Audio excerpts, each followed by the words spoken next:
Welcome, everyone. I'm Joel Simon. I'm the director of the Journalism Protection Initiative here at the Newmark School, and the JPI, that's the Journalism Protection Initiative. We seek to advance press freedom, media safety, and support for public interest journalism through research, education, and convenings. And I'm delighted to welcome you all here for the second in our three-part series on covering elections. And today we're going to focus on an issue that could be highly relevant in the pre-election and post-election landscape, and that's the interaction between police and the press at protests. And before we get started, I'd like to offer a huge thank you to the series co-sponsor, and that's the Center for Community Media and its director, my 14th floor neighbor, Mikhail Simmons, there in the back. Thank you so much, Mikhail. CCM's mission is to serve local and community news organizations serving populations whose voices and issues are underrepresented in the mainstream media. And I also want to thank the co-sponsors of tonight's session, that's the Knight First Amendment Institute and the Reporters Committee for Freedom of the Press. RCFP, I got some exciting news for all of you, is inviting us to a reception that will take place right after this event. There'll be snacks, there'll be refreshments, so everyone please stick around and enjoy that, and thank you very much to RCFP for hosting us. And let me just say a couple words about why we're focused today on the coverage of protests. For ordinary journalists across the country, covering demonstrations is one of the greatest challenges they will face from a safety perspective. During 2020, as social justice protests exploded across the nation, more than 100 journalists were arrested or detained, and hundreds more were attacked or assaulted, the vast majority of them at the hands of police. I spent 2022 as a senior research fellow at the Knight First Amendment Institute producing a report called Covering Democracy, and it looked precisely at this issue. And the failure to protect and uphold the rights of journalists who cover protests is not a new phenomenon. It's a historic challenge, and it's one that undermines the broad First Amendment protections afforded to all Americans. And since a good portion of our audience today are journalism students, it's important to note that every journalist, pretty much at some point in your career, you will cover a protest or a demonstration. And it's an assignment that was once routine, but today is increasingly complex. And that's why we're continuing to offer this kind of programming here at the Newmark School, examining the evolving legal environment and the practical realities of covering protests. And we've incorporated teaching on covering protests into our law, ethics, and safety class. Some of you in the audience are taking it this semester. In fact, I see at least one of my students. Valerie, thank you for coming. And let me note that it's not all doom and gloom. The legal landscape is evolving and changing in ways that are fundamentally positive, particularly as it relates to the question we'll be focusing on today, which is whether journalists have a legal right to stay on the scene of a protest if a curfew or dispersal order is given. And so to set the stage for today's discussion, I'm really pleased to have with us Gabe Rotman. He's the policy director for the Reporters Committee for Freedom of the Press. And for those not familiar with RCFP, it's a leading organization fighting for press freedom in the United States. And students who may not already be familiar with the Reporters Committee, if you turn over the press passes that you get from the school, you'll see a phone number on the back. And that's the number you're supposed to call if you're arrested, which I hope never happens. But it's the RCFP legal hotline. And if you do call it, though, it's staffed 24 hours a day, and you'll have access to outstanding support. I also want to thank Christina Paya, who's here with us today. She's the legal manager for RCFP, and she led a Know Your Rights training session last semester for students that was really well received and deeply appreciated. So we hope to have you back soon for another session. It was wonderful. And just a few more items before we get started. I want to make sure that everyone knows that while there's no live stream, we are recording tonight's discussion, and we'll make the video available to students and others who could not be with us. And lastly, I just want to remind everyone of the third and final event in the Covering Election series. That'll take place on October 15th, so in 2 weeks, same time, same place. That discussion will focus on combating online harassment, and we'll be joined by leading experts from the Freedom of the Press Foundation, PEN America, and the New York Times. And I'm also pleased that McElvey Neal, the special projects editor from the Haiti Times, will be with us. As many of you know, after the Trump campaign launched its scurrilous attacks on the Haitian community, McElvey was doxxed, she was swatted. An anonymous person called the NYPD and falsely claimed that a murder had taken place at her home in Brooklyn.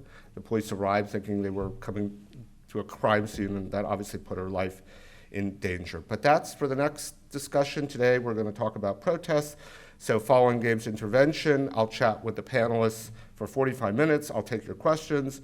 Stick around for the reception if you can. I promise we'll get you home in time for the VP debate this evening. I know many of you are keen to watch that, so we won't stay late. But Gabe, I want to thank you again and give you the floor. Thanks so much.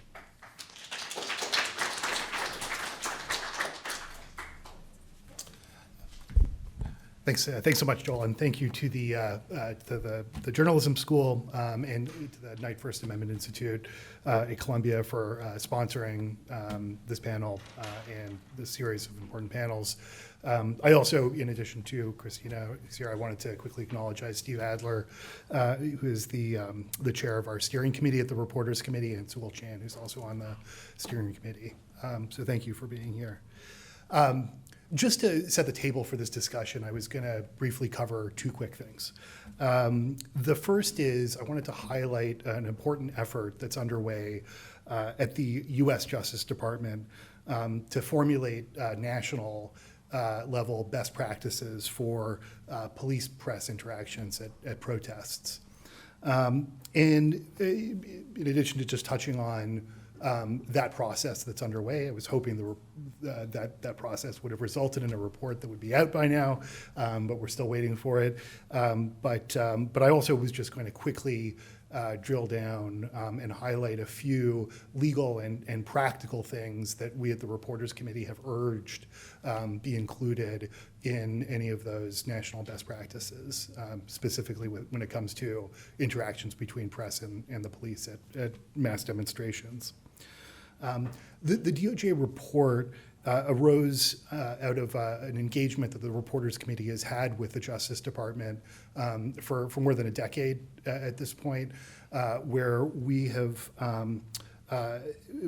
worked to coordinate something called the News Media Dialogue Group, which is a group of senior media representatives and senior officials at the Justice Department that convene to discuss what we call the news media guidelines, which is the policy at the Justice Department that limits when and how federal prosecutors can use things like subpoenas to get information from journalists. And so we helped pull together a similar convening in October, about a year ago, October of 2023, with dozens of journalists and dozens of senior police executives in DC, where we got in a room and tried to talk through the kinds of policies, especially sort of practical interventions that could limit negative interactions between press and police at protests. You can imagine there was a fair amount of friction in the room. There was unsurprisingly some disagreement, but there was also a fair amount of consensus, and especially around those types of practical things that I'm talking about. And I should be clear, we don't know precisely what's going to be in this report. Again, I was hoping that it would be out by now, so I can refer to it specifically. But I can talk to a couple of things that we have urged be included in the report. So, for instance, one top line item is to try and discourage what we've called catch and release arrests, and that's cases where you've got especially sort of mass arrests, large number of people who are detained, including journalists, and then as the people are processed, the length of that processing interferes in the actual news gathering and reporting. So we've urged, and we heard among the people in that room last October, strong appetite for sort of arrest avoidance procedures where officers are trained that if somebody is detained, even if there's probable cause for that detention, that if the person says, I'm press, that you are trained to immediately elevate that to a supervisor, and as soon as the person establishes their bona fides as press, they're quickly released and allowed to continue to report. So we're hopeful that that policy will be part of these recommendations from DOJ. We've also heard a lot about the importance of credentials, and there was agreement in the room also about that. Everybody understood that credentials are not a prerequisite to receiving legal protections as a journalist, but having them is a helpful way, and we heard the term triage a lot, having them is a helpful way to triage people at a scene when there's difficulty in determining who's a journalist and who's not. And at the Reporters Committee, I should just note that we're in the process of standing up a credentialing system for INN newsrooms, and we're hopeful we can get that going very soon. On the legal end, there's one key thing that I was gonna quickly point to that I also hope is in the forthcoming DOJ report. We hope that it echoes a statement that was in the fact-finding report from the Justice Department Civil Rights Division in connection with the Minneapolis Police Department. That investigation, for one of the first times, DOJ included whether there were violations of press rights as part of the scope of its investigation. It was a big deal. And the report itself says it talks about specific violations in Minneapolis by the MPD. But it also talks more broadly, and it says that any restrictions on when, where, and how reporters gather information has to leave open, quote unquote, ample alternative channels for gathering the news. It goes on to say that, quote, blanket enforcement of dispersal orders and curfews against press violates this principle because it shuts down reporting on the police response to the protest. So in other words, that statement is the Justice Department opining on the blanket use of dispersal orders or curfews in a manner that removes journalists from the scene and suggesting that that actually could violate the Constitution. It's a really valuable statement from the nation's top law enforcer that actually could be the law. So we're hopeful that the report will echo that point. Once the report comes out, our challenge will be getting it in the hands of newsrooms and police departments around the country, and we're hopeful that that will be facilitated by the report itself, recommending frequent training as a best practice. Joel already mentioned many of the resources at Reporters Committee, so I won't belabor that. But again, we operate a 24/7 hotline, and journalists who are arrested or at risk of arrest can contact that hotline. And we've also recently updated all of our guides on protests, especially in advance of the election in a month. With that, thanks very much, and very much looking forward to the panel, and I'll be around later if there are any questions. Thanks very much. All right, panelists, please join me. We're going to go journalists, legal experts, just because I'm going to start with the journalists.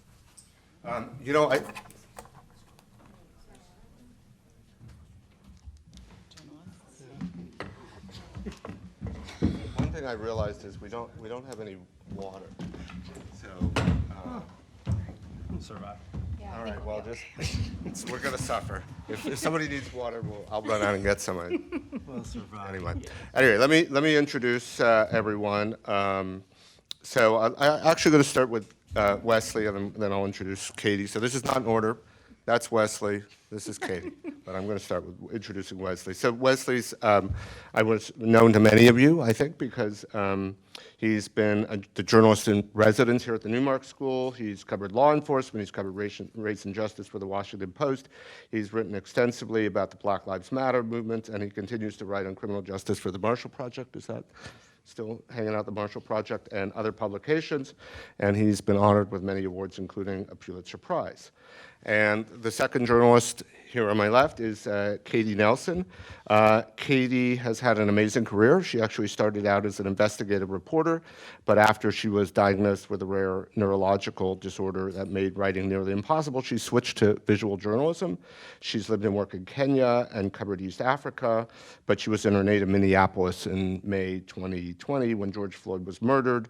Her visual reporting on the ensuing protests for the New York Times has been widely recognized.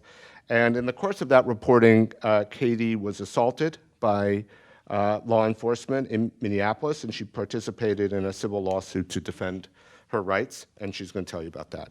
And we have a second Katie. She's all the way at the end, so hopefully you won't be confused.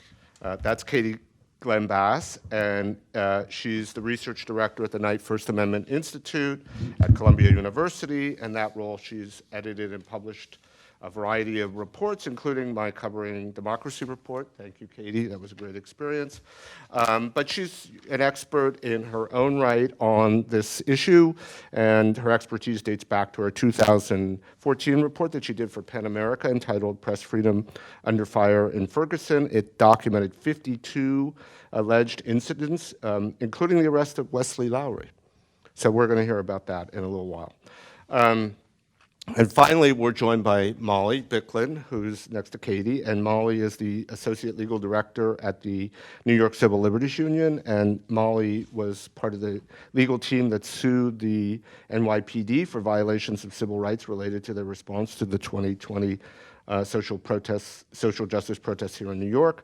And that legal action resulted in a historic settlement with the NYPD, which, when it goes fully into effect, should reduce the presence of law enforcement at protests and safeguard the rights of journalists covering those events. And we're going to hear more about that settlement and its potential impact on the climate in which journalists work. So I want to start with Wesley. So in my introductory remarks, I alluded to your 2014 arrest in Ferguson while covering the protests there. That took place in response to the police killing of Michael Brown, and I know this is a story you've told many times, but I think it's important just to set the stage for tonight's discussion, and I wonder if you could remind us of what happened that night? Sure. And the legal process against you and your colleague. I'm happy to do that, and I'm glad to be here, and really thankful for all of the folks, both who we've gotten to know over the years, and the groups that do this really important work, whether it's the Reporters Committee, the work that's done here at CUNY, the work certainly done at the Knight First Amendment Institute, as well as all the press freedom groups around the country. I'm on the board of the Freedom of Press Foundation, and so I've gotten to do a lot of work with a lot of different folks in this space. And the reason I say that is, so I was just down at ONA a few weeks ago, meeting with a group of our staff members at the Freedom of Press Foundation, and we were talking and figuring, we're doing the thing that we all do, which is have the same 4 debates with ourselves over and over and over again. But as we did that, at least 3 of which we will have here on this panel, right? But as we did that, we were talking and talking back through some of these stories, and 2 or 3 different things came to mind. The first was thinking back that now Ferguson was a decade ago, and one that made me start to feel old because I've always been like the young successful person, and now I have like things that happened a decade ago, and so I don't like that very much. But second, thinking about how much this landscape has changed in that decade. In good ways, bad ways, and all sorts of ways. It's certainly not that we started doing domestic press freedom work a decade ago. That's certainly absolutely not true. However, the complexity and maturity of this very specific space in terms of what does press freedom work look like here in the United States in a domestic context? What do we do in a time of significant unrest, conflict, clashing? and at a time when many of our newsrooms are more actively and earnestly engaged in critical coverage of their local law enforcement. How do we navigate these relationships that may suddenly or in this era be perhaps more adversarial than they once were?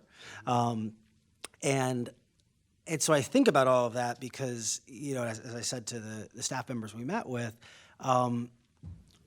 I wish I could get arrested by the police today, not a decade ago. We were, I had arrived in Ferguson, Missouri, and Michael Brown was killed August 9th, 2014. I arrived August 11th, so 2 days later was myself and Ryan Riley, then of the Huffington Post, now of NBC News, were arrested on August 13th. And at the time, students always like this, what I always say is when you're a parachute reporter, a national correspondent, one of the lessons you learn very early is to find either a Starbucks or McDonald's, because there are one of those two things anywhere, and every Starbucks and McDonald's in the world has Wi-Fi, food, outlets, right? And a bathroom. And a bathroom, right? All the things you need as someone who has dropped into a place you don't know how to spell correctly and has to give a dispatch to your editors by 3 p.m., 4 p.m., depending on your time zone. And so the McDonald's, 3 blocks away from where Michael Brown had been killed, was for basically a 4-month period the media filing center. I've had McFlurries with Anderson Cooper in there. We've hung out with it was every journalist who ever went to Ferguson has spent time in that McDonald's. We knew the manager, Keith, very nice guy, and so on August Now, what we also know is not only has the press freedom space changed, but the policing and policing protest space has changed significantly. These were some of the first big, massive protest of an era that would be full of big, massive protests around the country. And the Ferguson Police and St. Louis County Police and Missouri Highway Patrol, by their own admission, were not quite equipped for what was coming. I don't mean that as editorialized. I mean, they would tell you they didn't know what to do. And so each day, they would pretty drastically change their policing strategy, which for those of us who were there for days, weeks, months on end, became pretty confusing. On this day, they decided they were going to try to preemptively clear the blocks around where Michael Brown had been killed, under the logic that, well, if there's no one here when it gets dark, no one can burn anything down. So let's just, now, you can't actually yourself declare martial law and clear massive city blocks that way, walking into private businesses and forcing people out. There are some laws and rules and things. But so all that wind up to say, Ryan and I were among 4 or 5 people in this McDonald's when SWAT teams come in, demand everyone leave. As we're collecting our things, they decided we didn't move quickly enough, and so arrested us. We were the first 2 journalists, to our knowledge, arrested during the Ferguson protest, although there were ultimately dozens, if not hundreds, of journalists arrested. These were mass arrest events that occurred every night for a long period of time. The Ferguson protests were the longest continuous demonstrations in the United States going back to the Montgomery bus boycotts. It was hundreds of days continuously. But the thing about arresting journalists in front of a bunch of other journalists is all those other journalists start journalizing about it. And so so our arrest became a bit of a tipping point. What also happened on that day, August 13th, was so we were arrested in front of the entire press corps, which then led to a bunch of press about the arrest of the press.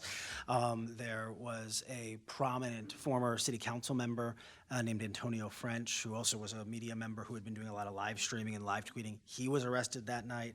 And then my friend and colleague Tremaine Lee was tear-gassed live on MSNBC that night. And so when you actually go back and look at the Ferguson demonstrations, in so much as they had a big digital footprint, August 13th is actually the day that it tips, that it becomes the biggest story in the country, in part because of the hyper-focus of the press on the press. And so what happened ultimately, we were in the Ferguson Police Department for 2, 3, 4 hours till the evening, until my friend Matt Pearson of the LA Times called the police chief of Ferguson and for comment, and he goes, "Wait, we arrested who?" And so he called the jail and told them to let us out. But what happened in the follow-up to that, besides some of the personal ramifications of it, because the story of Ferguson at the time was extremely political. There was a lot of speculation that we had purposely gotten ourselves arrested or detained. We became kind of political punching bags for folks who were opposing the demonstrations themselves or the spirit of them. But beyond all of that, there was also a big conversation about what is the role of the press in these conversations? How should we navigate this? In 2014, we're seeing the rise of live streaming. We're seeing the rise of live tweeting. We're beginning to see some of these conversations. One of the 4 debates we all have that I'm sure we'll get into here. Who is a journalist? What does that look like? Who counts? The President of the United States at the time, Barack Obama, gave a speech saying journalists should not be arrested for doing their jobs, which was kind of cool. The President gave a speech about me, but then almost made up for all the death threats and stuff. And then 1 year later, I remain convinced, due to some oversight and clerical error in suburban Missouri, they charged us with a crime. So they waited until the statute of limitations and then filed charges. I was, in fact, back in Ferguson, Missouri. I was 24 at the time, so my ID was still my parents' home address.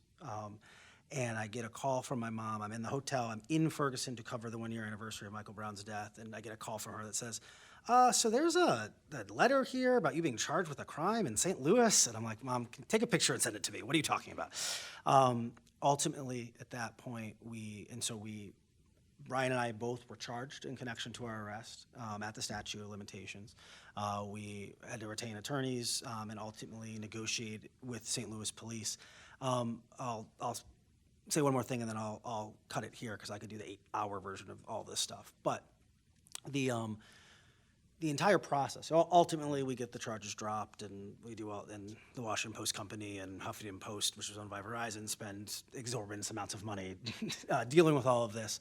But in the years since, I know I have and I know Ryan has counseled and talked to a lot of other journalists who have been detained or arrested during these demonstrations, right?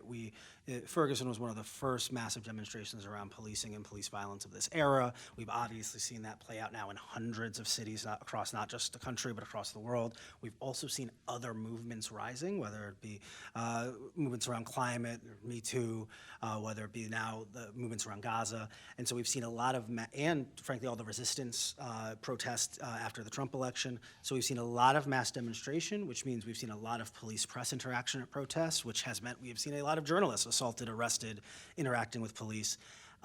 What has been remarkable, going back to what I said earlier, is that today there are many, many more resources for journalists, more readily available, or at least more easily accessible.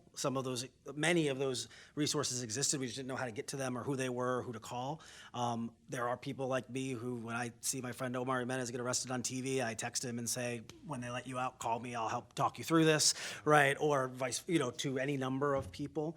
And so we've built different networks of support now that I think is very valuable, and we've also been able to start to figure out strategically, tactically, what our best practice is, because when you're a journalist who's arrested, you're dealing with any number of things. There's the actual, just literal frustration and anger of being ripped away from the story you're covering, right?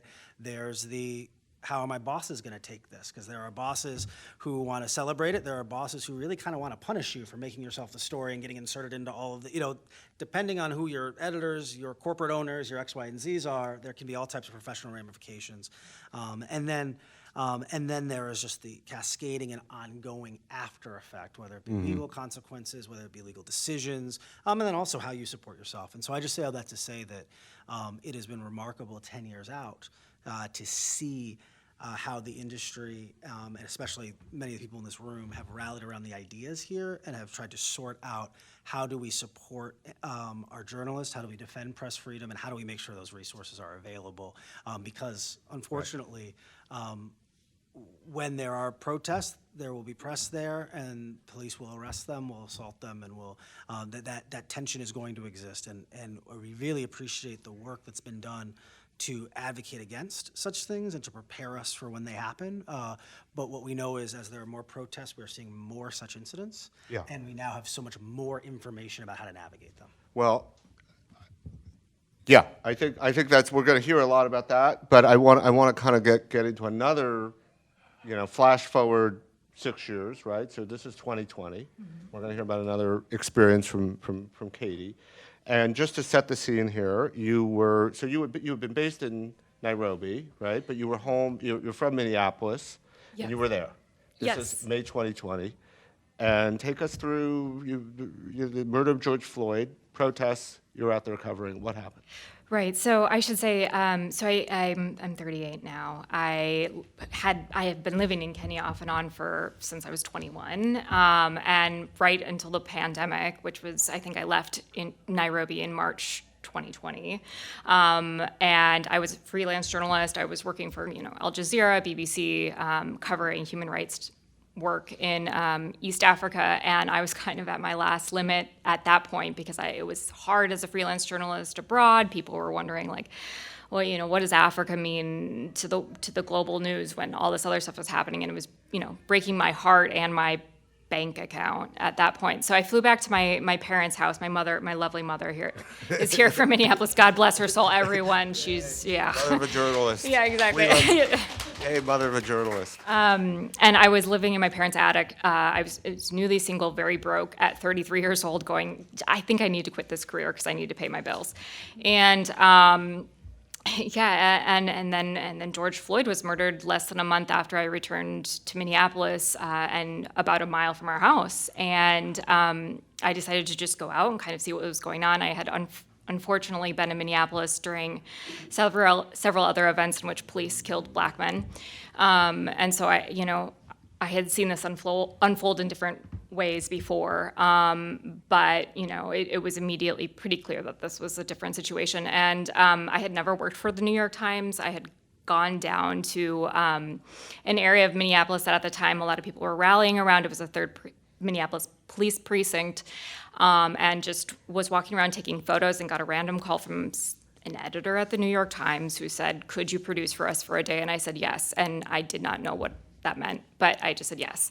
And then I proceeded to basically cover George Floyd's murder. So the 8 minutes 46-second investigative video was my first piece for the New York Times, and then that night, my first day with them was the night that the third precinct burned down, in which many people were injured, including journalists. I had my first real good taste of tear gas, and then I was on that story for basically 3 or 4 weeks nonstop, and then Kenosha, Wisconsin, with Jacob Blake and Kyle Rittenhouse, and then we went on to the Trump elections, and then another black man was killed, Dante Wright, in Brooklyn Center, Minnesota, shortly before the police officer that killed George Floyd was convicted of murder, and I was doing all that. So I got a good taste of the way that American law enforcement interacts with the press in various different ways. But let's talk about the specific incidents that led to the lawsuit, which was when you were working with a group of journalists outside it was the fifth precinct, okay, and the police were implementing an 8 p.m. curfew. It was the Minnesota State Patrol, correct? It was actually all law enforcement. So tell us a little bit about what that experience was like, what happened, and what happened to you personally. Yeah, so this was maybe like the sixth night in after George Floyd's murder, and because the third precinct police station had already been burned down, then protesters started moving to the other police precincts in Minneapolis, and the closest one was the 5th precinct, which was even closer to where I grew up. And at that point, we had a couple of pieces of PPE, so like a flak jacket and a helmet, sent to my colleague and I, Mike Shum, and many more journalists had started coming in and parachuting in, and so people were really dressed for the occasion. It wasn't like the first night where it was Mike Shum and I in bike helmets, and really we were like the only people with big cameras. I mean, people were wearing press vests and everything, and there's an 8 p.m. curfew, and I remember thinking, I'm going to look this up to make sure what that actually means. Like, does that apply to us? Does that apply to just protesters? And I remember looking, okay, the governor, this is a declaration by the governor. Tim Walz, by the way. Yes, Walz.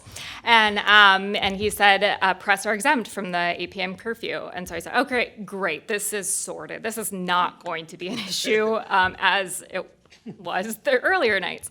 And so there were a lot of people gathering, thousands of people, and the press kind of like moved to the side of this area, waiting for the countdown of the 8 p.m. And I think that there was actually like one like like sound horn or something sent out. I don't know if anybody else was there, but this is what I remember. And then it was like, this is an 8 p.m. curfew, you need to disperse. And then just walls of law enforcement in riot gear. I mean, ready to go, big, shields and batons, and just in lines, waiting and waiting. And I think they might have said it one more time, and then just started walking, like military, towards this thousands of people, and we were kind of on the side. It was like a single road, and we were on one side as members of the press. There had to be about 40 of us, 50 of us, and a lot of us were wearing press jackets and big cameras and stuff like that. And we're like, this is going to be awful to photograph, but this does not apply to us, Like we're like, there's no way. And then they just started launching tear gas at us, and all sorts of non-lethal weapons, and it was terrifying, and they just kept pushing us, and because there was nowhere to go, we were pushed either into the protesters, or as I initially thought too, the best thing to do is run behind this concrete barrier, because they, if you're protected behind that, that's great. So me and a lot of other press members ran into the kind of this alcove thinking there was like an exit on the other side. And there was not, and so I ran in. I had a producer with me, and then Mike kept shooting. This is Mike Shum, your colleague. Yeah, my colleague, and he had the big camera, and I ran with our other producer who did not have any of this training. She was just like running our memory cards, and I ran in and I said, "There's no exit, Courtney. I have to get her out because she doesn't have any of the equipment to stay safe." So I grabbed her by her shoulder and pulled her out and tried to tell other people, there's no exit. And then I ran around the corner, and Mike ran in right after me, along with Ed O and a number of other journalists who were ultimately severely assaulted, Ed O had his head split open by a beanbag, and then, it was horrific.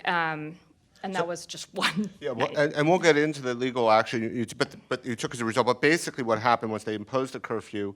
You assumed because because you'd done the research that you would be exempted, and when the police pushed the police line through this, what they call the skirmish line, you were trapped, and they used a lot of violence. Yeah. To get you to move, and you were injured. A lot of journalists were injured, some pretty severely. Yeah, and there were no protesters with us. Because we were so sectioned off that it was really, I knew most of the people that were in this little alcove with me because they were members of the media as well. And even when we got out, I would stand next to Mike and put my hands up with our press passes on and everything. I'd say, we're press, we're with the New York Times, and the Minneapolis PD or, sheriffs, whatever, we don't care. Go home, we don't care. We're going to get you. We're going to get her. Yeah. And this was the day after Omar Jimenez was arrested, and they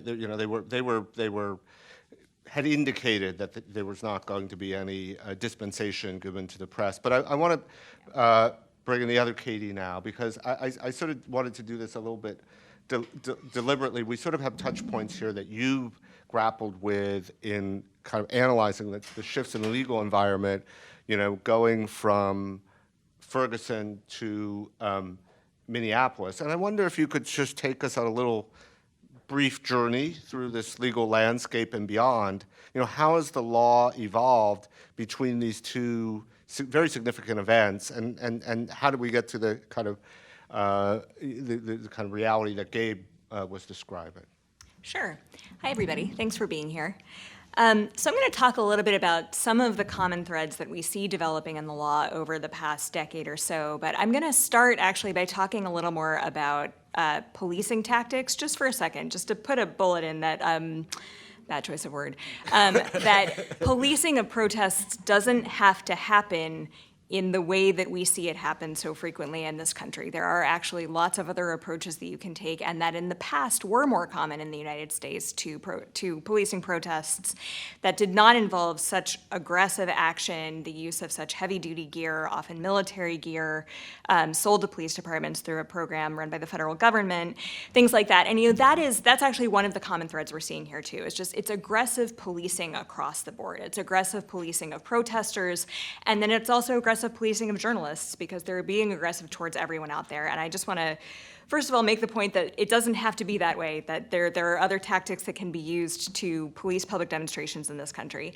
But that said, here we are. So another trend that we've seen over the past decade from Ferguson, you could even take this back to the Occupy Wall Street movement in 2011, are really aggressive treatment of journalists in a way that appears targeted, even as the police often claim that the difficulty they're having is that they can't distinguish between protesters and journalists.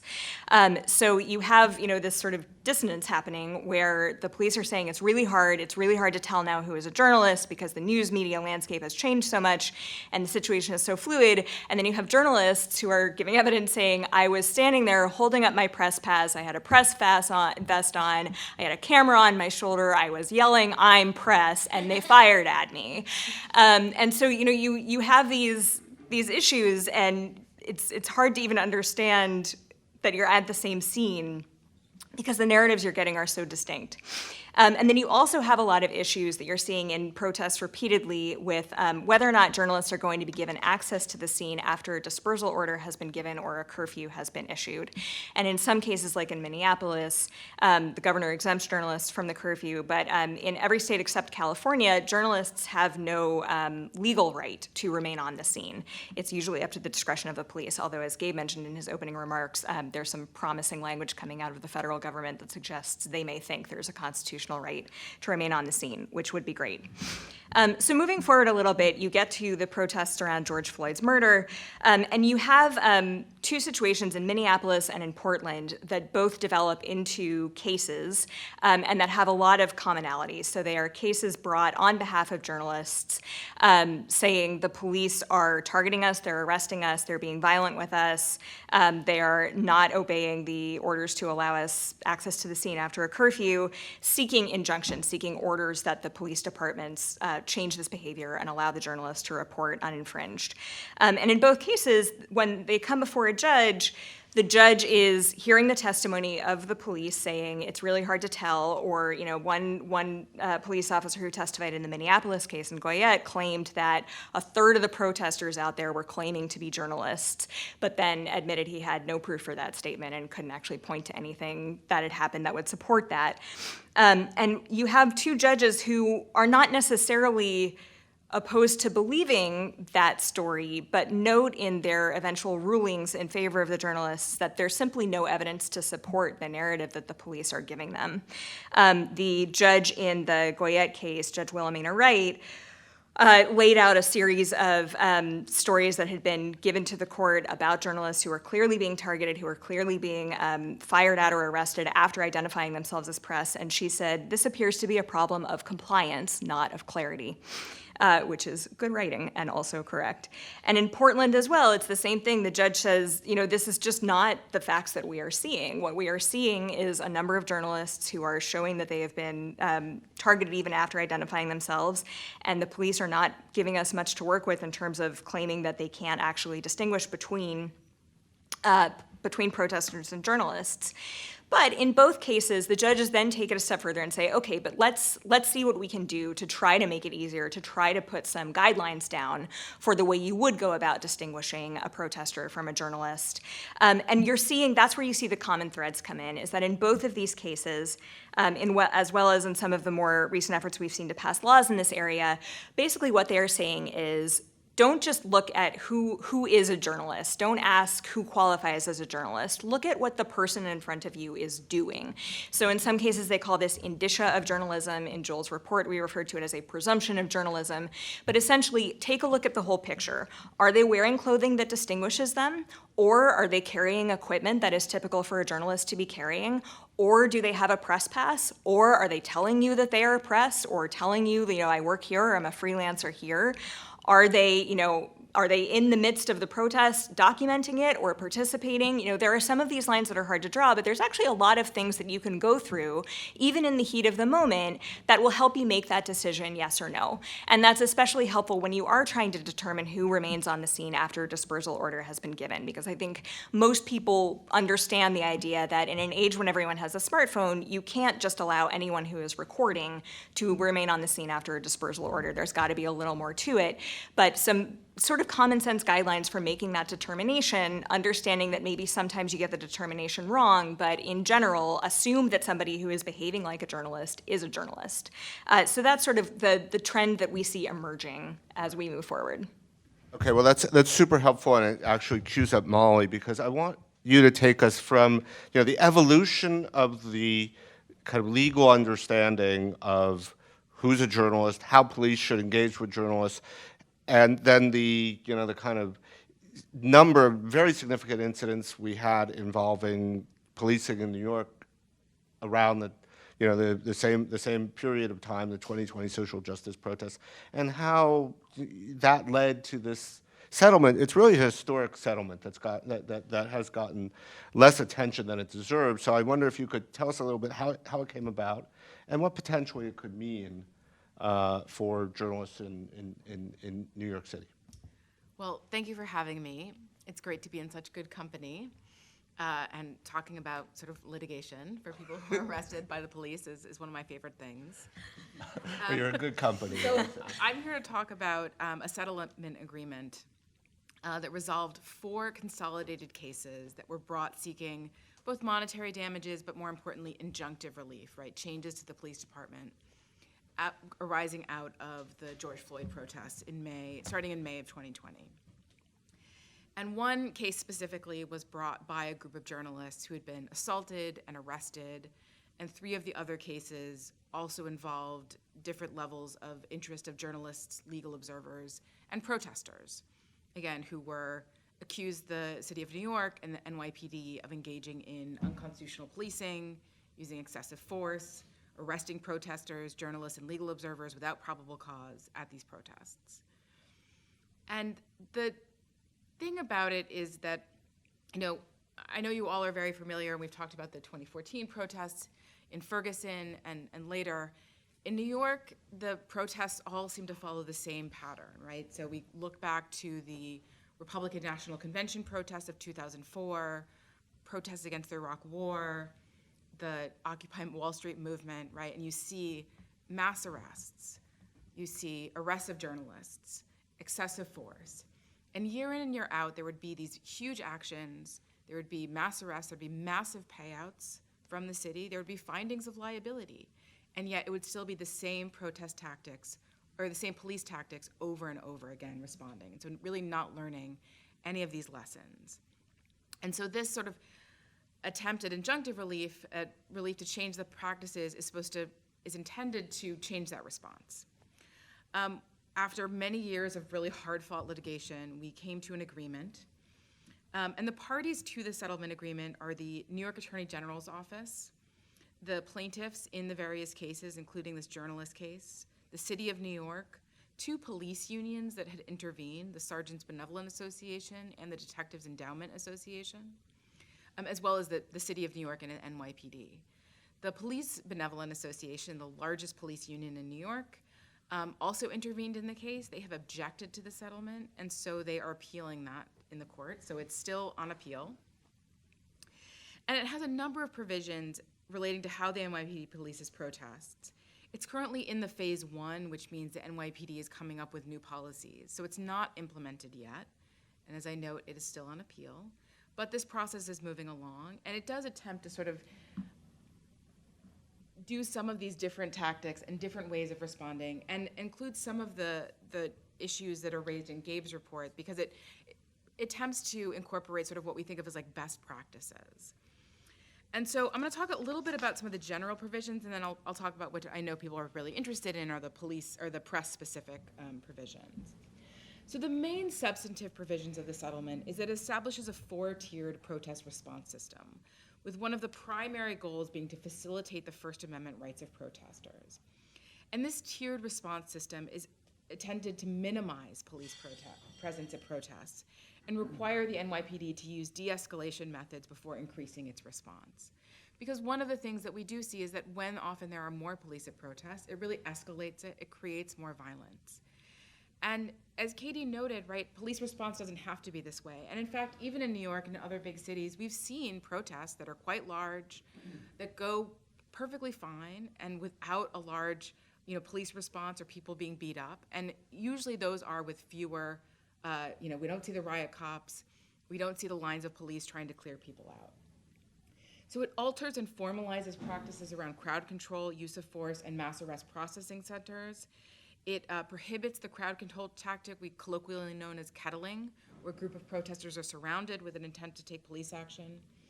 It prohibits the use of helicopters to intimidate protesters. It creates new requirements for documenting protest response to assist in oversight. It incorporates current patrol guide policies for treatment of legal observers and institutes new policies and procedures for treatment of the press. So I'll talk about those in more detail. So the first off requires the NYPD to explicitly acknowledge in its patrol guide and administrative guide, which is sort of the rule book for the cops, that there is a clearly established right under the First Amendment to record police activity in public, right? This is also New York state law. New York state law has a very robust protection for recording police activity in public. And yet, we still see people arrested for this and arrested for this at protests. So it requires that. It also clearly acknowledges that NYPD acknowledges the right of members of the press and the public to photograph and record the police and do their jobs. Officers cannot prohibit the press right to observe and record protests, including by not putting up crime scene tape to do that.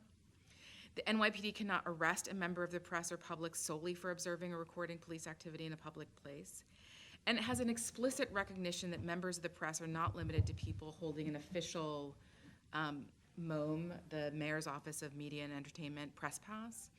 So often we heard, well, if you don't have a MOME press pass or an NYPD press pass, it used to be, then you're not a journalist, right? And yet we saw many people arrested with like State Department or press, U.S. government official press passes. And as Katie said, it has this idea in here taken from some other settlements around the country related to who is a journalist, and it has this indicia of journalism. And so one of those is having a press pass, but it's not the only indicia. So let me actually find it and I can read it out. But the other indicia are having big cameras, actually engaging in press reporting while you're being arrested. So visible identification as a member of the press, such as by wearing or carrying a press credential or other press or other logos, insignias, distinctive clothing that identifies the bearer as a member of press. Other indicia may include carrying equipment such as cameras, lights, microphones, or audio recorders, as well as engaging in journalistic activities such as photographing, recording, video or audio, live streaming or broadcasting, interviewing or note-taking. These indicia are not exclusive, and a person need not exhibit every one of them to be considered a journalist or a member of the press. And has a very broad definition of journalist or member of the press, including an individual who gathers, reports, or licensed news or content for the purpose of publishing, broadcasting, or cablecasting, articles, commentaries, books, photographs, film. And again, recognizing as many of the plaintiffs were in these cases, some were employed by newsrooms, others were freelancers or publishing in a really wide variety. One person was licensing content through another site. And so really trying to be as broad as possible to incorporate all journalists.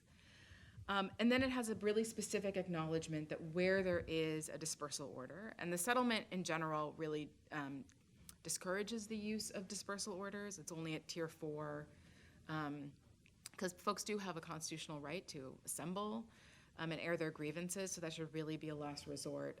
That where there is a dispersal order, and this is only for MOME press pass holders, they are not required to leave the area, but shall move to a safe location. And so that, again, is explicitly in here. Unfortunately, it does not cover all journalists, but that was sort of the requirement there. And then when a member of the press is arrested and has either a MOME press pass or another sort of official journalistic credential, it then requires that arrest has to be immediately elevated to the incident commander or the deputy commissioner for public affairs, the DCPI, and it's supposed to be processed on the scene. And this is to reduce the catch and release issue, where people who are, reporting, many journalists who were arrested ended up being held for, could be up to 24 hours, right, and are really missing out on these protests. And so, New York law really, has wide allowance for people to be summoned on the street, to be, having a wide variety of process on the street. And we would really like to encourage that for all protesters, right? So you can continue to go about your business and not have to be held, but especially for journalists to allow them to continue to report the news. And so that it has a specific process in there for them to be summoned on the street. And then there's a lot of training and updating of manuals and updating of other materials to enforce this, including for the duration of this sort of 3-year period of the settlement, regular meetings with the NYPD related to specifically the press, problems with the press and news gathering activities. And then I'll just add, the settlement currently is not in effect, and so it's in effect, but it's in this phase 1. It's not in the full implementation. And so we have, over the last several months, seen, a number of reporters be arrested, be assaulted, covering protests, especially around the Gaza protests. And so that, is something that will have to continue to be enforced, and once it is enforced, really hold the NYPD to it. Yeah, well, it's actually encouraging to hear the evolution of the law from Gabe, from Katie, and now from you. This is a really critical advance, but I do want to kind of take us back to the reality of the experience that journalists have, and I'm going to ask Wesley if you could do that for a moment. You mentioned you're on the board of the Freedom of the Press Foundation. They run the Press Freedom Tracker. The Press Freedom Tracker records and documents incidents of press freedom violations in the United States. There were dozens of journalists arrested, not arrested, but had violations of their rights covering the Gaza protests, including student reporters. We just had 4 reporters, I think, arrested in Chicago at the DNC.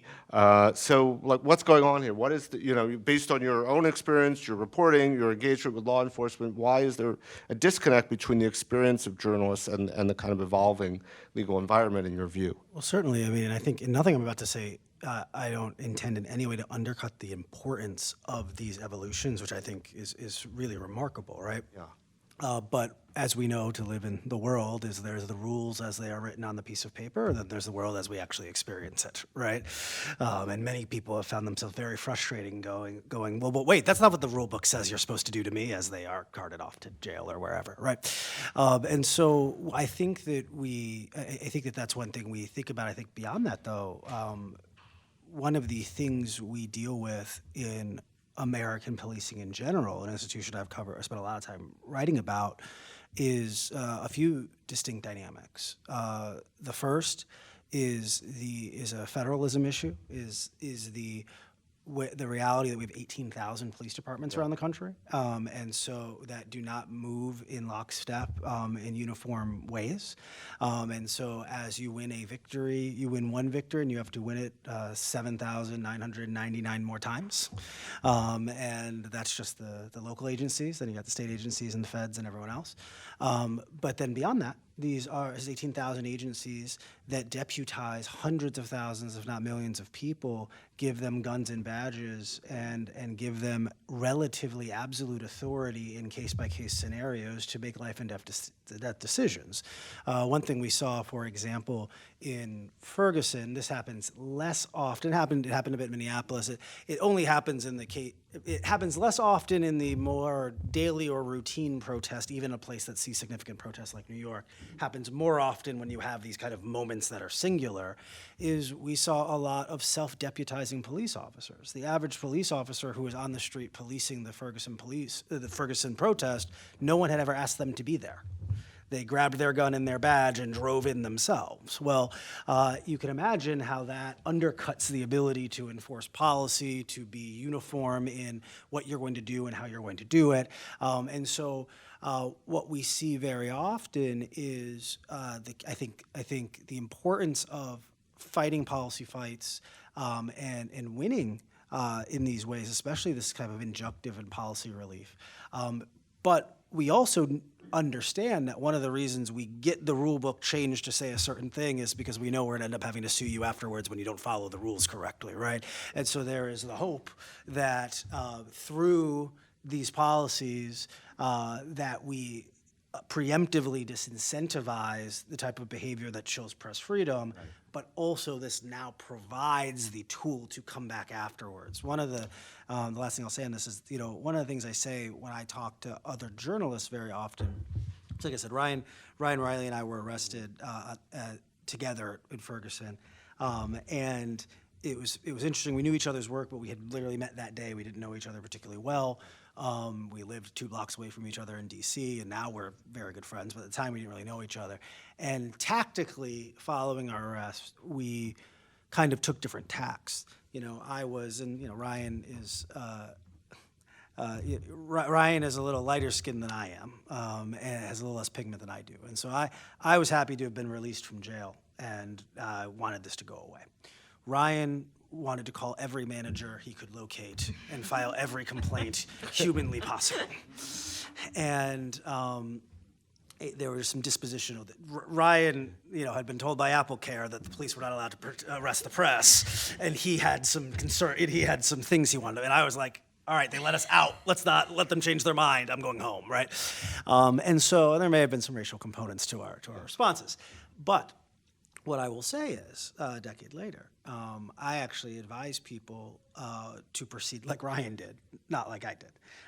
That part of what we see is that because of how things played out, there was evidence, documents, communication that had to be retained because Ryan had demanded all these investigations. There was, in addition to having Wi-Fi in outlets and bathrooms, by corporate mandate, McDonald's does all have a lot of cameras too. And so we then could see in 360 view what exactly had happened to us. But one of the other things is that I advise, again, I think most journalists who I've talked to in the decade since after they've been arrested, very few of them are in any way interested in pursuing litigation as their instinct, right? None of us want, filing a lawsuit is a thing you do when you are a newsmaker, when you are a real person, not when you're me, just the journalist doing X, Y, and Z. However, what I will say, both as a preemptive measure, for us it would have been a lot easier to deal with them charging us later if we had already filed the lawsuit. We then had to threaten to file the lawsuit to get them to drop the charge. For all types of tactical reasons, we would have been in better position had we pursued litigation immediately for our wrongful arrest. But secondarily, what is also true, and again, in Ferguson, there was an ocean of litigation, and so it's not as if things did not change because we did not file suit. But what is true is that if one of the things we are interested in doing as members of the media who are arrested, detained, assaulted, is preventing our colleagues from having these experiences, a lawsuit, a legal proceeding cannot actually change what has happened previously, and very few of us are in a position where we're going to end up getting millions of dollars or anything like that, right? However, it can agitate for litigation and injunctive relief where it changes policy, where it forces training, where it creates new rules for them to break later, but that pushes the ball forward half a step. And so I advise very often when I talk to journalists that they should really think about, one, filing every complaint from every place, but two, considering really whether it makes sense to pursue some type of litigation. Well, that's perfect setup because we happen to have a journalist with us who pursued litigation, and I'd love to hear about that. So let's hear, what we're going to do is we're going to hear from Katie, the journalist, and Katie, the lawyer, legal person. And because I have one more question for you, and then we're going to take your questions because this is like such a great conversation, but I want to make sure that the audience has a chance to engage with us. So, Katie, tell us a little bit about your legal journey. You decided you didn't take the advice from Wesley, but to pursue to defend your rights, and tell us what happened, what the outcome was. I mean, I wouldn't say that it was really my decision. Okay. I feel like I was kind of wrangled into this in the best kind of way. But I was a freelancer. I was working for the New York Times as a freelancer. So I was not a staff member, and I did not even really know we had a lawyer at the New York Times. I mean, I suppose we did, but like it wasn't my lawyer.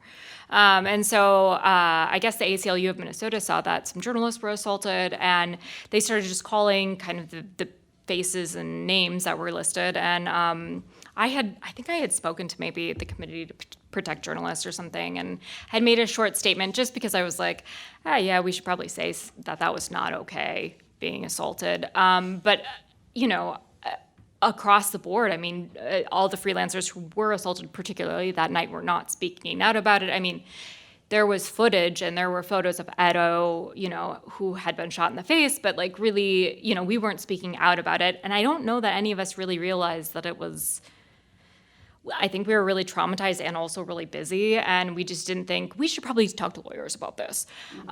So the ACLU reached out to me and said, who else were you reporting with? And reached out to them and said, you know, would you be willing to just give some information about this? Because we'd like to put in an injunction so that the State Patrol can't do this again and the city of Minneapolis can't do this again in the future. And I said, yeah, whatever. I'll tell you what, I'll yap a little bit and, you know, you can take my information.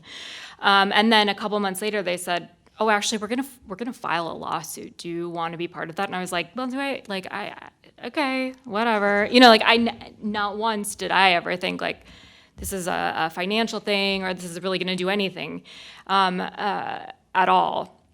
And then we ended up suing the State Patrol and then the city of Minneapolis and settled with both of those parties. And then we are going to trial with the Hennepin County now. So you were able, you got a settlement, you actually were compensated, right? And you used some of those funds to support your reporting and...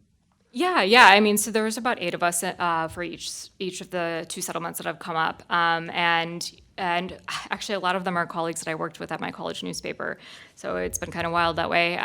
But they're about 900,000 each in settlements, and the ACLU graciously did everything pro bono, which is very different than a lot of the other journalists that had this similar litigation. But I think that the really crazy kind of part of it was that I probably wouldn't have been able to join the suit had I been a staff member of a organization like the New York Times, because they were really restraining their staff to go after legal, you know, measures or any kind of compensation from the assault. And it was only because I was a freelancer that I was not restrained by some of their policies internally. Yeah. So. Well, that's I did find when I was doing my report that most of it's actually interesting that the kind of groundbreaking legal efforts are primarily being, you know, the freelancers or the plaintiffs in many of these cases, which is really interesting and something I think news organizations should reflect on. But I want to take your questions in a minute, but I want Katie, if you can sort of close the gap here a little bit between, you know, the kind of evolving legal environment and the reality that we've heard about from Wesley and Katie, and what else needs to happen to kind of close this gap? You know, what would be your priorities in terms of, you know, really shifting the reality for journalists on the ground? And then we'll take your questions, so please be ready. Sure. I mean, just a couple of things. First, I really want to express my admiration for Molly and the NYCLU team and all of the stakeholders who negotiated that settlement. Yeah, I mean, I could hardly believe it. When I read it, I almost couldn't believe it because I just thought, why would the NYPD ever agree to this? It's so good, like it's so good and it's so detailed. And I think I completely agree with Wes on the challenges of like actual on the ground enforcement, and I don't think those are going away anytime soon. But from an advocacy perspective, it really matters to have incremental wins and advances, and it also really matters to have detailed settlements like this. A lot of settlements around journalism covering protests, they're not very detailed. They go very succinctly through like what the cops should no longer be doing, and then that's the end. This could very easily be adapted to become a patrol guide for police forces around the country. Like it really goes through instructions step by step for the best practices for policing protests while respecting First Amendment rights. So it's like a model bill in a way. I think that could be replicated elsewhere with civil society's help. I think also like federal movement helps. I think acknowledging that there might be a constitutional right for journalists to remain on the scene after dispersal orders by a DOJ, like that sort of thing could help. There have been efforts at the federal level to pass legislation like that. They failed in committee, but that doesn't mean they couldn't be revived at some point. States can also do this. There's California, as I mentioned earlier, has a law. Other states can follow that. But the other main thing that has to happen is accountability within police forces for violating the rules and for violating First Amendment rights. And that's where things really fall apart. As Molly was noting, what happens is you get sued, and then the taxpayers pay a settlement to the people who sued, and then you do the whole merry-go-round again. And the only real way to stop that is to have more enforcement of the rules internally in the departments, to have actual consequences for police officers who fail to respect First Amendment rights at protests. And that is a longer conversation, but that is a big part of it. Okay, excellent. Well, perfect. Let's take some questions. Anyone in the audience have a question? Let's go with Valerie first. Hi, I'm Valerie. I'm a student of Joel's in the Law, Ethics, and Safety class here at the J-School.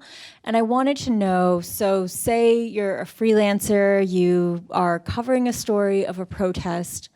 What are things that you think you should keep in mind, notice, if you see the police start to become aggressive towards the protesters, and then obviously subsequently might become aggressive towards the press for future legal cases?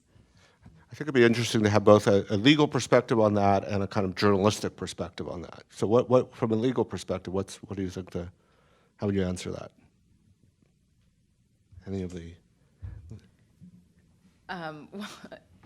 I guess that sort of depends on what the outcome is that you want, right? So it might be if your number one priority is to continue reporting the news, right? So, the first thing I'm always going to recommend, and we have legal observers who go out as well, protest monitors, is, you do need to account for your own personal safety. And so, number one thing is, if you're in the middle of the street, think about getting on the sidewalk, thinking about being in a place where you feel safe and hopefully will not be, hit over the head by a baton or something like that. But that's not sort of a legal response, but it is a sort of number one response. And the second thing is to really think about is sort of, are there, what the police would call lawful orders being given, right? And so often you might hear something like get back. And this is something we often see at protests, right? The police will say get back. And if you depose a police officer, you might say, well, what did you mean when you said get back? Was 1 foot enough? 6 feet enough? What are you meaning there? And why did you then immediately arrest the person while they're starting to move back? And so really thinking about sort of, are you hearing orders to go somewhere? And can you go to a place where you feel like you're out of the way, but still able to report? And it may not matter, I'll just say, right? And I think Wesley would know that better, right? You may be on the sidewalk, you may be out of harm's way, and yet you might still be arrested by the police in one of those situations. It doesn't mean it's correct or constitutional, but it could still happen. Any additional advice from the journalists? Yeah, I have a lot of advice because I sit and I think about how maybe this could not happen the next time, and I think practically, I actually look at myself and what am I more vulnerable to as a woman who's petite, who doesn't necessarily look like a journalist sometimes, could look like a college student. What do I need? How do I need to prepare for this before I even go out? Which means make a plan, check in with somebody every hour, have my location on. I work abroad a lot, and sometimes the police will take your cell phone, so I always have an Apple AirTag sometimes in my shoe or something that's connected to my mom. Or I think there's one other person that also has my location on in this room all the time.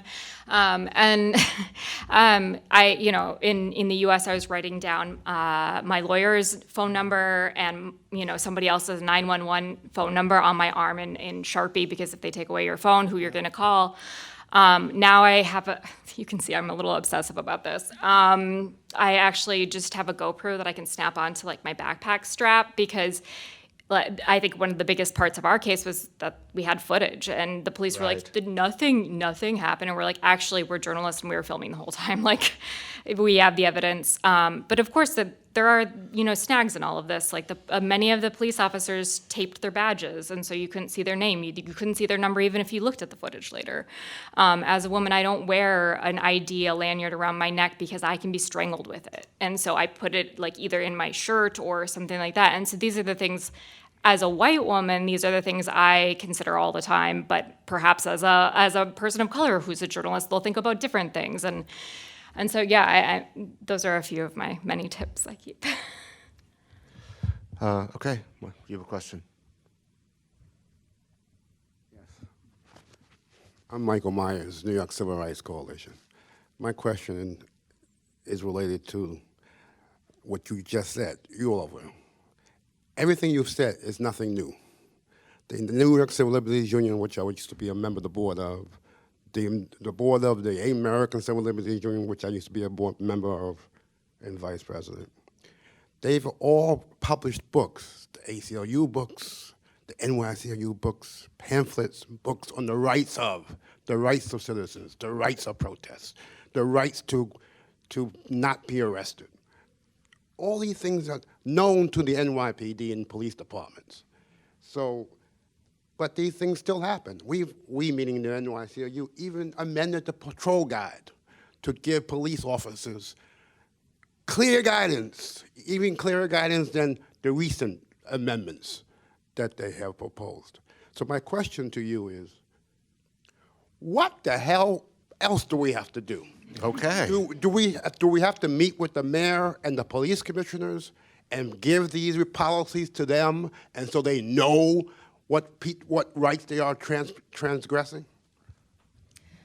I mean, it's a great question, and I think it's ultimately incremental steps and constantly holding them accountable. I will say, turning to Katie's point about actually accountability, and there was a recent story published about a report related to the police's practice of stop and frisk in New York. And over a decade after a settlement, after a federal monitorship, after being oversight by a federal judge, and this is a case that the NYCLU is also involved in, that police officers are not disciplined when they clearly violate and are found to have violated the prohibitions on racial profiling and stop and frisk. And I think until there is discipline for violating, both constitutional rights and just police rules, it's very hard to enforce the rules, right? I mean, if there's no punishment for breaking the rules, then what incentive is there to follow them? I just want to add briefly, and I think I alluded to this earlier, just to build on that point. I think it is very comfortable for us in rooms of journalists as journalists to talk about this in a press freedom lens, because that feels like, well, that's the one place where we're allowed to clearly have an opinion and be advocates and blah, blah, blah, right? I think one of the things that is harder for us when we get together in this way is to make the clear and obvious via the evidence connection to the bigger issue with power and impunity within American policing, right? That it's well, who knows? It's complicated. Who knows if the police break all the rules, except for this one place where clearly they break all the rules and this is terrible and how could they do this? And they're never held accountable and blah, blah, blah, blah. Well, but we don't know if those black people in the streets are telling the truth, though, about how the police behave. And so I say that to say, and I will say, I think that we have culturally, collectively become much more skeptical of law enforcement and of all institutions, frankly, in this era. And there's good and bad that comes with that, right? But I remember when we were arrested, and one thing, on occasion, if I'm called following a journalist arrest to talk about this, right? I think that one of the things I think we have to remember as members of the press is that we are representatives of the public. Right, that the reason that it matters if we are arrested or we are abused or we are mistreated is not actually because we're some super special set of people, right?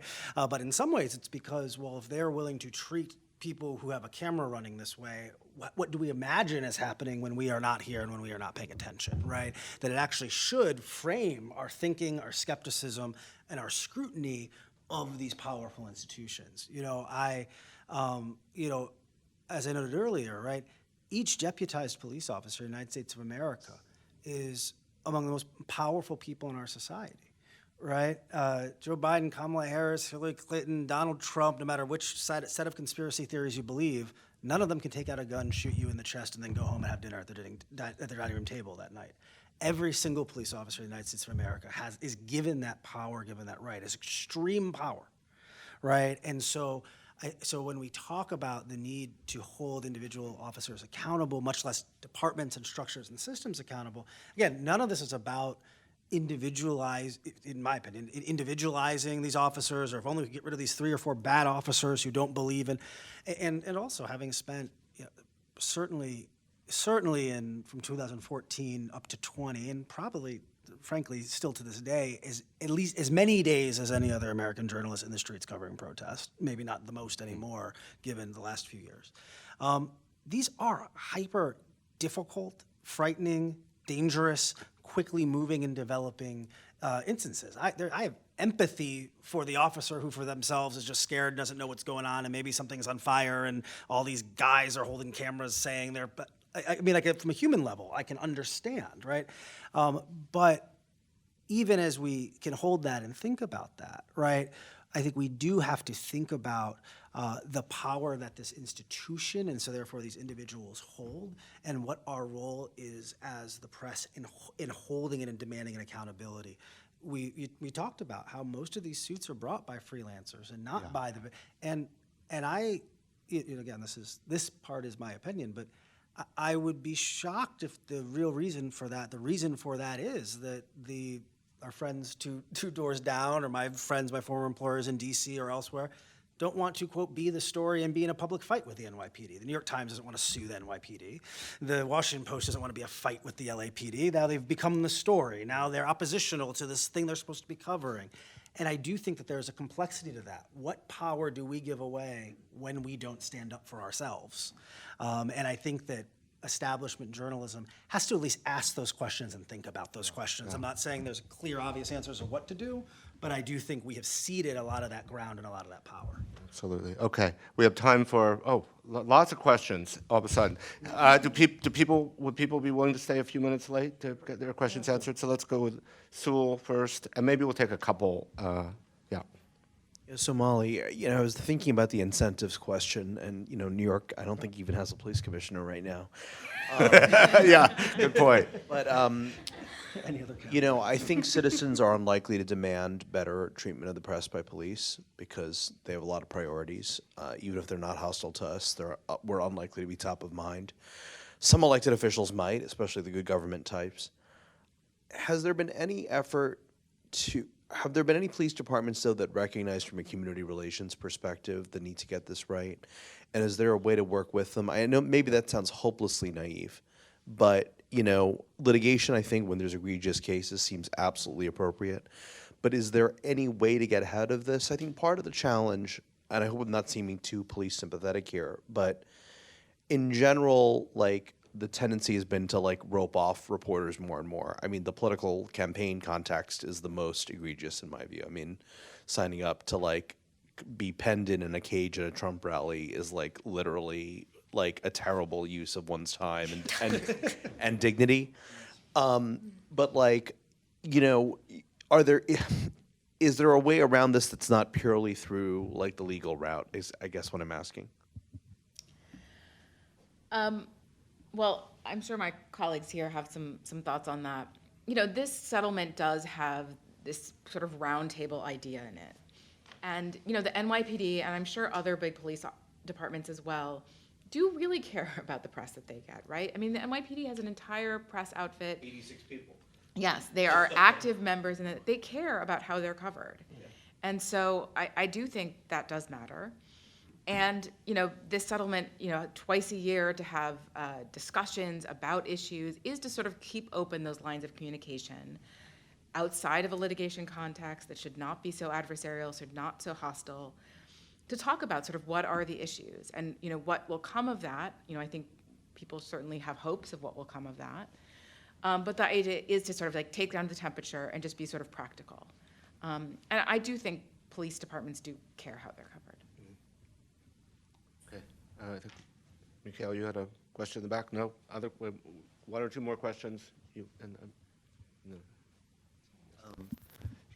Well, I can ask quickly. I have a question about something that you said, Katie, about the rights to. Or did you say that every state except for California, people have to comply with police saying that they have to leave an area except where the public is even? I ask this because our students at Columbia, where I've just started teaching, they've had 2 seminars already in terms of trying to help them understand their rights, especially in advance of Monday's October 7th, and we're anticipating protests at the university. And I'm a little confused based on the advice that we've heard from other legal experts as well about if police officers are saying, be it on private property as well as on public property to leave, but the public has access at that time to a place. I mean, what advice would you give to students who are about to go cover potentially their first protests ever next week if you were in front of student journalists, and maybe any of you, given what we know about the law, but also given what we know about reality, like if this is day one, first protest ever, what would you say to these students? So I'm giving them a workshop tomorrow, so it'd be very helpful to pass this along. Okay. Better get this No sorted pressure. quickly.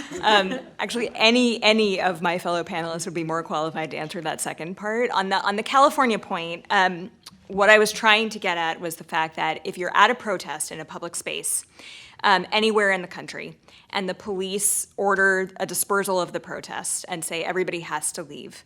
In every state except California, journalists don't have any special right to remain after the public has to disperse, or if there's a general curfew order. Unless someone exempts them from that, unless the governor or the head of the police department says in advance they don't have to comply with that, then they do have to comply. I would argue, in a personal capacity, that they have the constitutional right to remain on the scene. but only California has passed a law that says they are allowed to remain on the scene, and that's for public spaces. In private spaces, the property owner has the right, usually, to tell whoever they want that they can be there or not be there. I would defer to you all on the advice to new journalists. Wes, I think you've been to a few protests. So One or two.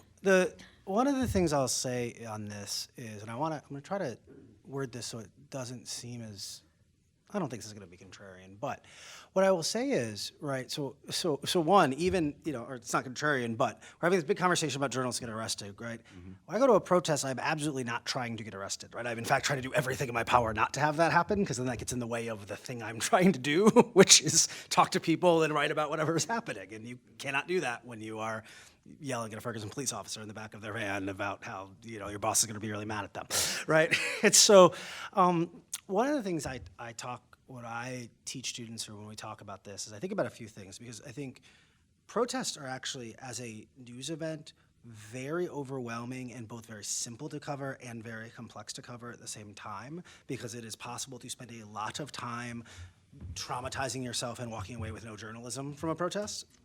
Right?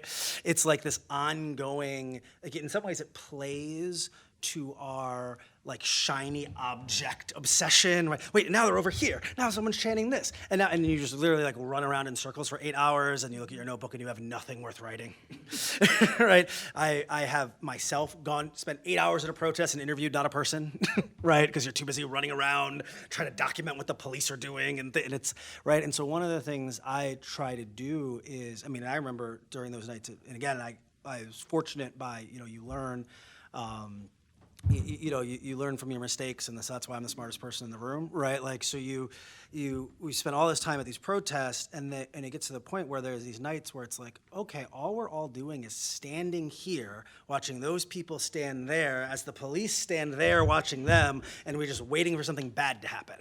Well, this doesn't seem like a wise use of my time, energy, abilities, whatever. And so I think that's one of the key things I tell students is, let's think about beyond our be in the action fetish, right? And there are way worse, right?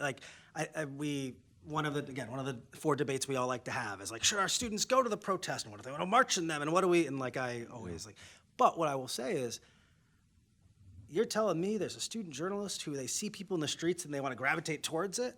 Awesome, right? We can debate whether or not they need to bring their notebook and a press pass or not, but if their instinct is to go to the action, they're already half a step there, right? Now the question is, okay, what are you there doing? What's the story you're telling? Are you talking to people? Are you, right? And so one very low level thing that I do is every night if I'm at a demonstration, I pick one question and ask 25 people that same question, right? That if there's gonna be a massive set of people who are all engaged and care about an issue, well, what do they think about special prosecutors? I don't know. Let me talk to all of them and ask them that, right? Because then if nothing else happens, if this is a uneventful protest where only 2,000 people show up and petition for their government, but no one gets arrested or beat up, so there's no news story, right? Well, at least I've talked to those people about what they're petitioning and what they want and what they care about. So I think protests become news events. They become about the conflict and the spectacle, right? And so you can go cover a protest that's about Gaza and the word Gaza not appear in the article, right? Much less any any discussion of any of the substantive things. And so I think that that's a big part of kind of what I think about that is obviously there is the spectacle and but fundamentally the reason we are here is not just to watch whatever the police are doing or not, although that is a big part of it. It is also, this is an assembly of people who've shown up in public to voice their beliefs and their views about things. We should go talk to them about what they want. And I think that sometimes that can get lost and get missed, especially for younger student journalists who just know, it feels like I'm supposed to be out there. And then they get there not quite realizing why or what we're supposed to be doing. Yeah, can I just add something very quick to it? Yes, please. So I would say, in a tangible way, I would also echo that know why you're going out there and know what you need to get and then leave and know, I think pre-planning is really important in terms of like, if you have to make a rule book for yourself, if this happens, this is like my last line, and if this happens, I am going to leave. And you have to kind of make these structures around your assignment, whatever it might be, because you, in the act of reporting at these protests, you get very discombobulated and very confused. Sometimes you get lost in everything. It's shiny object syndrome. You're there because it feels right, and there's some bravado, like all of it. And suddenly you just kind of get lost in the panic of people running, or whatever it happens to be. And so you kind of have to have that baseline of like, if the tear gas comes out, I don't feel comfortable with that, I am going to leave at that point. I think the other thing that I always do now that I never did before was I always go with somebody. I don't have to be next to them the whole time or whatever, but have somebody else that if shit gets really crazy, to go to this one spot and meet up with them and have that check-in. And what do they say? That the risk, the person with the least amount of risk is that you go by those guidelines. So if your person is less risk adverse, you go by what they want to do. You don't stay to just see it get really, really dangerous because you want to. I think we're going to have to leave it there. I'm going to make a couple of quick comments. I mean, I think look, Wesley, what you did was put the role of the journalists into the broader context and why you're there, what the role of protests are, what your responsibility as a journalist is. And Katie, I think you just really sort of kind of helped sort of articulate the gulf between the kind of legal, the change in the legal environment which we're observing, which I think the advocates here deserve enormous praise and responsibility. We should be so grateful for the work that they're doing and the changes that have come about as a result. But the reality is the one you described for most journalists, which is these are very practical questions, and they have to do with your own risk tolerance, with your own sort of practical strategies that you can take to keep yourself safe. So those are really two really important points to end our discussion with. I want to thank all of you for your insights and your patience and your willingness to come here. I want to thank the Reporters Committee for Freedom of the Press. I want to thank the Knight First Amendment Institute. I want to thank Katie's mom and all the moms of journalists out there.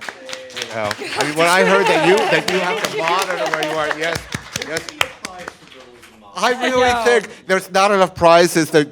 I nominate Columbia to give the Journalist Mom Prize. I don't think we're going to do that. But there's a reception now, so please continue the conversation there. And join us in 2 weeks, October 15th, How to Stay Safe Online, with some great advocates in Mackle v. Neal from the Haitian Times. So thank you all very much for being here.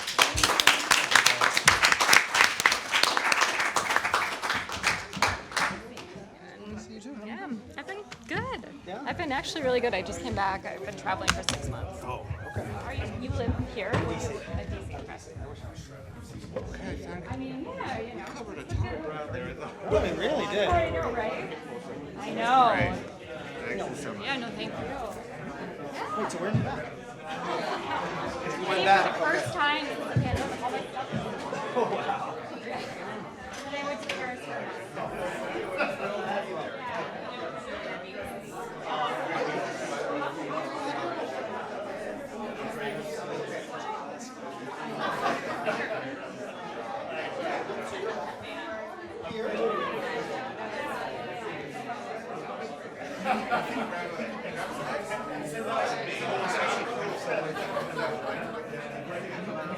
Yeah.